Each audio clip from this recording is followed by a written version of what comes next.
Hi there, Alex. How are we doing? Not too bad, thank you. Yeah. Sesame. This is one of the things we're going to talk about, but I believe sesame's kind of jumped up in price after, what, 2 years of drifting down? I think every time I do these videos, I say it's a good time to buy sesame. It's always a good time to buy sesame. And finally, I am vindicated. Right. Yes. So, in the last 2 weeks, the price has jumped up by about 30%. All right. And that is it's in response to like a steady decline from really pretty poor demand actually, and a big crop this year. And about 15 days ago, the Chinese market and Korean market opened up with big orders. They decided to sort of pile in and buy, and it's set the price on fire really.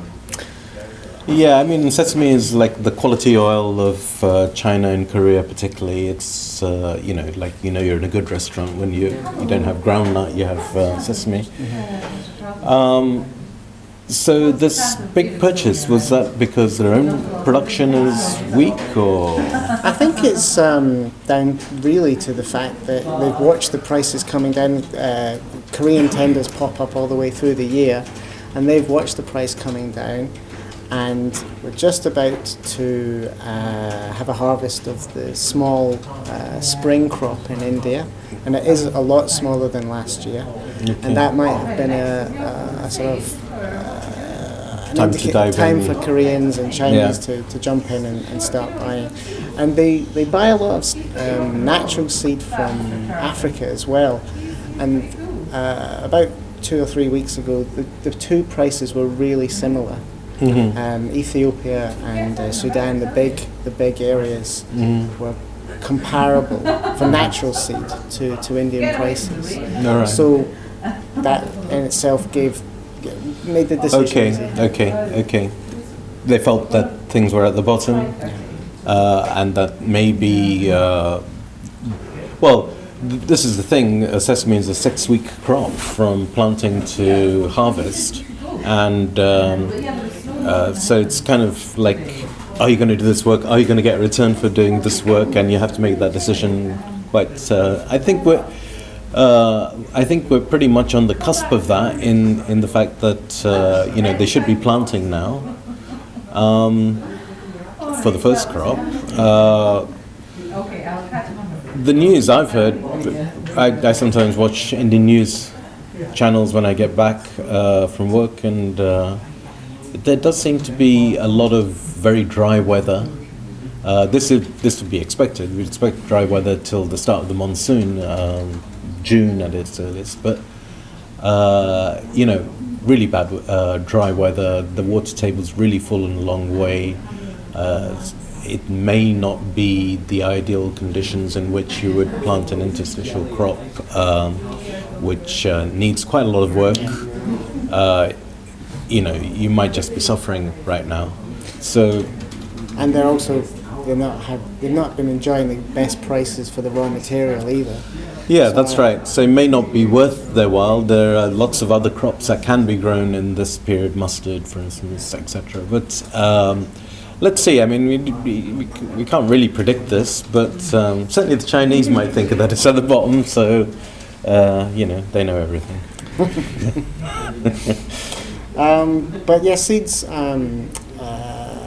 Actually, seeds are a bit more exciting now than they have been for the past 4 weeks. Pumpkin seeds seem to have steadied off. I wouldn't say they've gone up yet, but we get the feeling that that prices are below some producers' costs. That people are hurting, and the plantings for the new crop are coming in, and we've got a good reason to believe that there's a significant reduction in planting. Yeah, we're trying to put together a fairly major field to fork type initiative in this area, and that does mean that we are privy to some of the thinking of the farmers, and a lot of certainly the guys that we know who grow a substantial amount of their output are planting a lot less this year. And they say the reason is because the prices are below their production costs. Now, that's probably a hazy number, but farmers do tend to work in a herd. They have a herd mentality. And it does seem like they're planting less. So let's see. I mean, I'm not sure. I think we've seen in this last few years quite high prices, and we've probably seen what we have now is probably the bare bones of the pumpkin trade. In other words, it's a low dollar price compared to maybe the last 3 or 4 years. Yeah. I guess when the price goes really low, you'd expect the percentage of pumpkin to go up in the seed mix, but it still remains, even at its lower price, still remains one of the highest costing parts of the seed mix. So maybe that effect doesn't apply. That the consumption goes up very quickly. I think the consumption's pretty invariant now, actually. Yeah. But let's see. What about sunflower and? Sunflower, starting to hear from Bulgaria very aggressive new crop offers. By aggressive, I mean discounted to current price. It's really very, very early to be hearing this. Some of these are quite new players, aren't they? Yeah, and there is a reputation for defaults to happen out of Bulgaria in the past.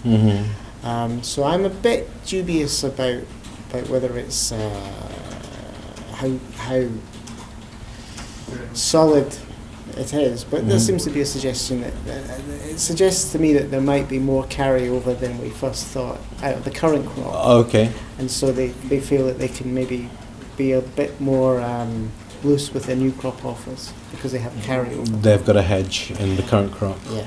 But I mean, are they discounting the current crop for forward? Yes. Yeah. Right. In some cases about €200. But it's depending on how bullish each exporter's feeling at the time. Some are offers at 20 euros discount. Yeah, I must say, we get a lot of unsolicited mails, and there has been quite a few Eastern European offers of sunflower or seeds traders or brokers or export facilitators or whatever. So might be weak, might be over-emphasized as weak. We don't know yet.